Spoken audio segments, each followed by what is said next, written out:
This session is going to explore a really central question for CVCs. Should investment portfolios lean into early stage opportunities, focus on growth stage plays, or strike a deliberate balance?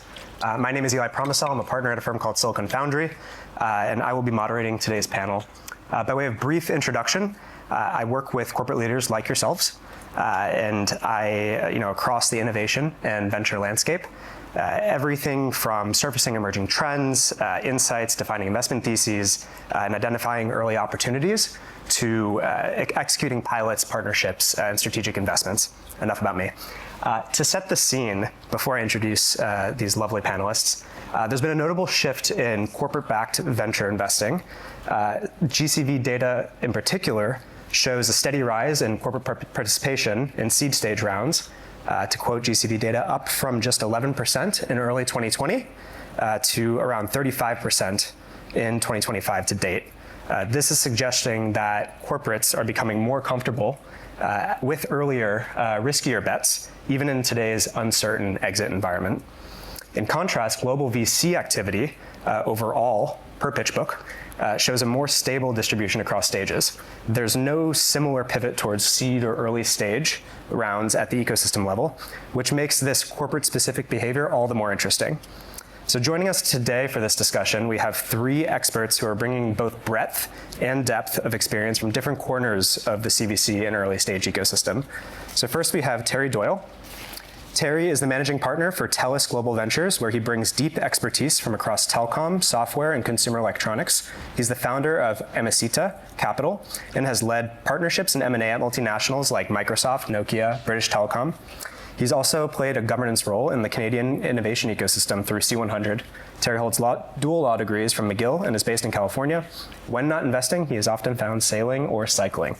He was telling me about his bike collection before. He should ask about that. It's quite extensive. We're also joined by Romy Schnelle, the managing director at HTGF, one of Europe's most active early stage investors and a key bridge between startups and corporates in Germany. HTGF is a public-private partnership with 45 corporate LPs, many of them CVCs, who also participate in the investment committee. Romy brings deep experience from both the founder and investor side with a strong track record in digital, climate, and industrial tech. She'll offer perspective on how HTGF supports corporates with early access to deal flow, emerging tech trends, and strategic collaboration opportunities, and how the risk-return profile evolves across stages, which is what we're talking about today. Finally, we're joined by Bernard Mohr, managing director of Evonik Venture Capital, which he helped establish back in 2012, and has since become one of the longest standing and most respected leaders in the CVC space. He has served on boards, including LA Pharmaceutical and Strom, and is a regular on the GCV Power List. With a PhD in chemistry and research experience across Japan, France, and the US, Bernard brings both scientific and strategic rigor to corporate investing. So now we're going to get on with the moderated discussion. I'm going to ask a question, and then we're going to get some responses from the panelists. So as I mentioned before, GCV data is showing how corporates are becoming more active at the seed stage, even as the broader VC market remains relatively stable across the maturity curve. What's driving your stage preferences right now?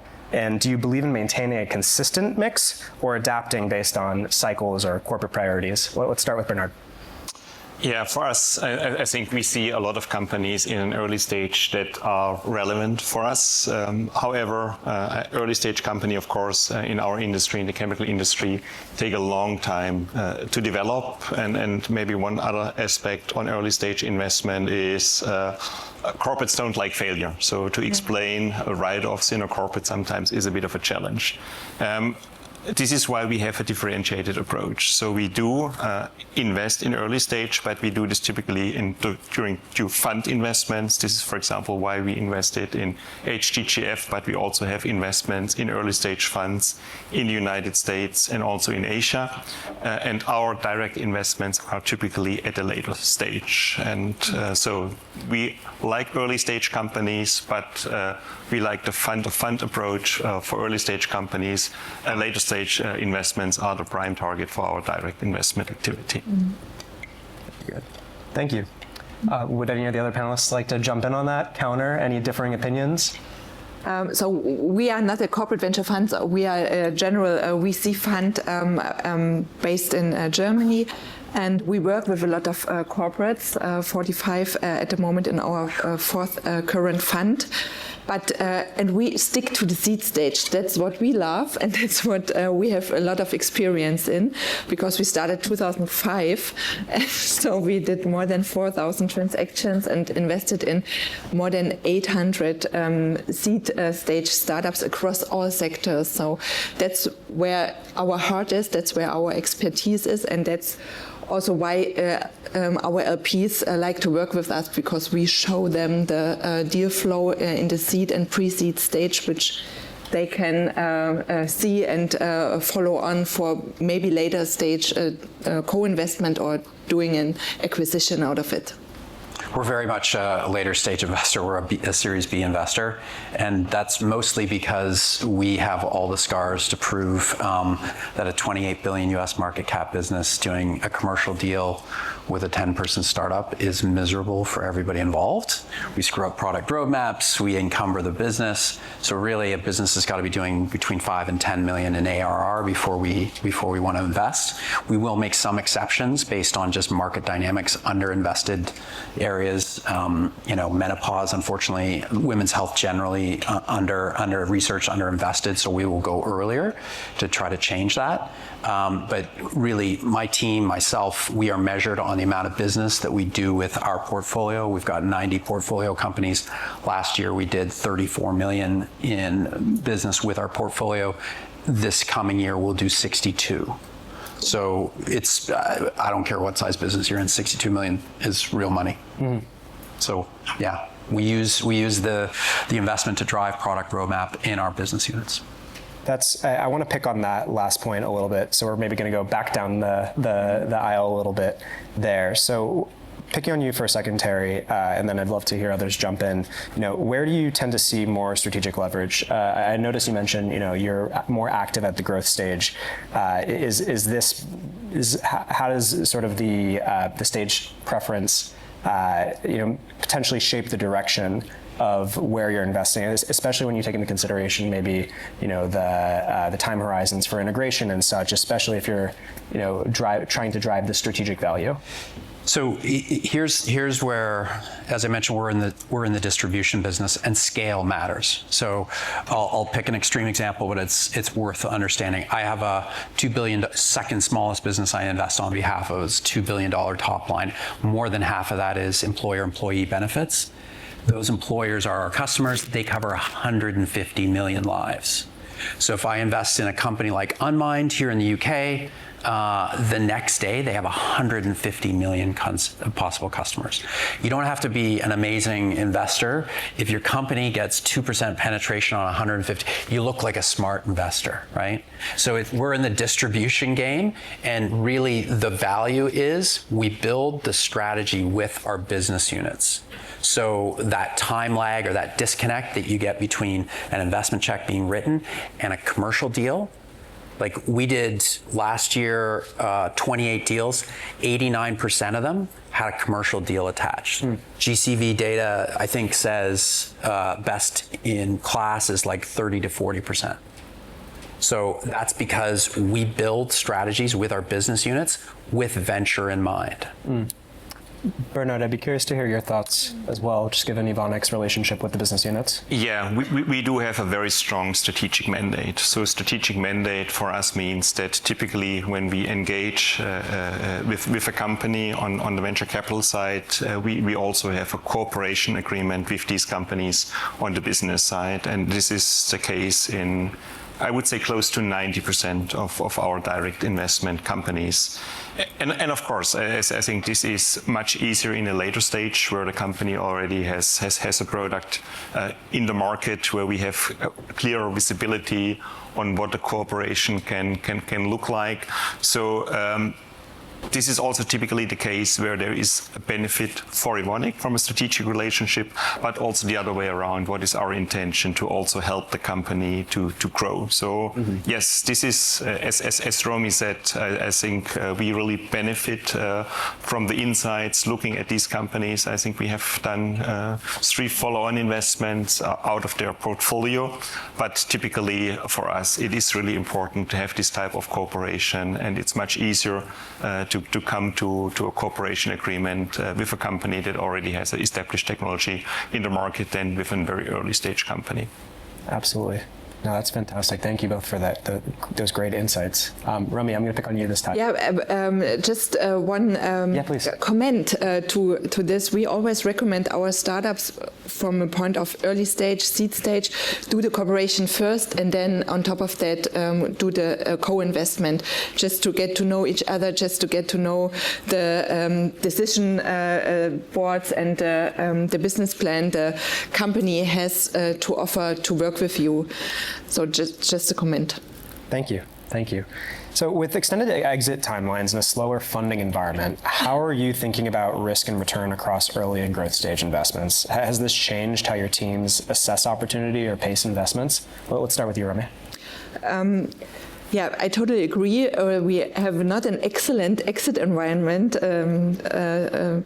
the moment, and it's also not an ideal funding environment. But there are sectors coming to climate tech, coming to AI. So investors are really keen to invest in these type of in these type of technologies at the moment, but. We are a constant investor. That means we, independent of market volatility, we do up to 40 investments year by year. And coming to our performance, we see that in vintage years 2008 and 2012 were really the market we had challenging times in fundraising for startups, but also for other funds. We really have excellent performance out of these years. So we keep investing independent of the current exit environment, because we know it will change.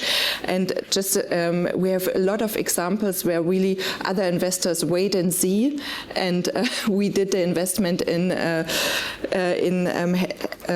life-changing moments for hepatitis D, or where ESG management wasn't around, and we have really built great companies out of this. I think it matters what the vehicle is. You know, I have a single LP, which is great in some regards, except when he can reach you at Sunday morning at 6:30 when he wants to talk about something and he's your boss.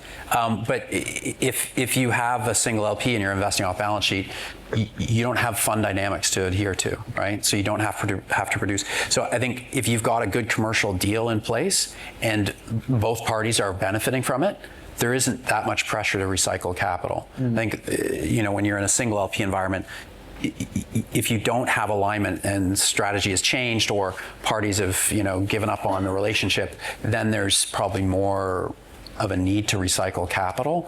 But, you know, I can stay in an investment for 10 years, 12 years if I want, as long as it's producing value for both parties. Absolutely. Absolutely. Yeah. Maybe my perspective, I think we are seeing great technology.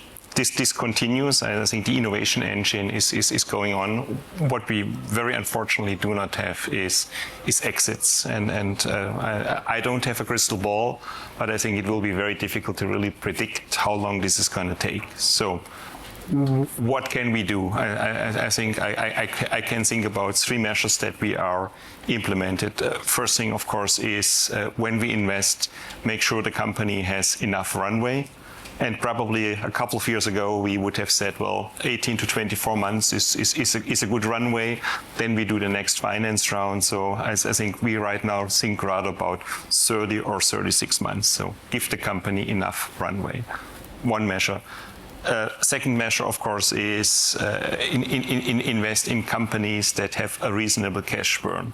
I think if we know another year costs like 10, 20, 30 million, whatever the company is, I think this is very risky. So investing in companies that have, I would say, a predictable cash out.